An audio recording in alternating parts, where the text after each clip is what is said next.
lidhur mes Brikenës dhe Mateos duket se nuk janë më si dikur. Prej ditësh, rrjeti po zihen nga aludimet për një ndarje dhe heshtja e tyre vetëm sa I ka shtuar ndyshimet. Por tani, Brikeni ka bërë lëvizjen e parë. Ajo është rikthyer në rrjetet sociale me një video teksa shihet duke shëtitur qetësisht nëpër rrugët e Prishtinës nën shoqërinë e një mikeje duke shijuar mbrëmjen. Megjithatë, ndjekësit vunë re menjëherë një detaj që nuk kaloi pa u komentuar.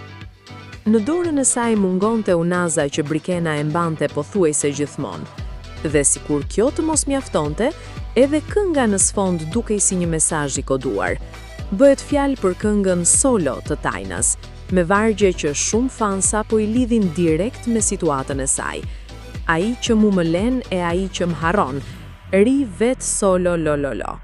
Për shumë njerëz, kjo nuk duket as pak rastësi. Mes gjithë lajmeve për fundin e romancës me Mateon, reagimi I Brikenës po interpretohet si një përgjigje indirekte, por shumë e qartë. Tani mbetes për t'u parë nëse Mateo do të reagojë, apo nëse kjo histori ka marrë fund një herë për gjithmonë.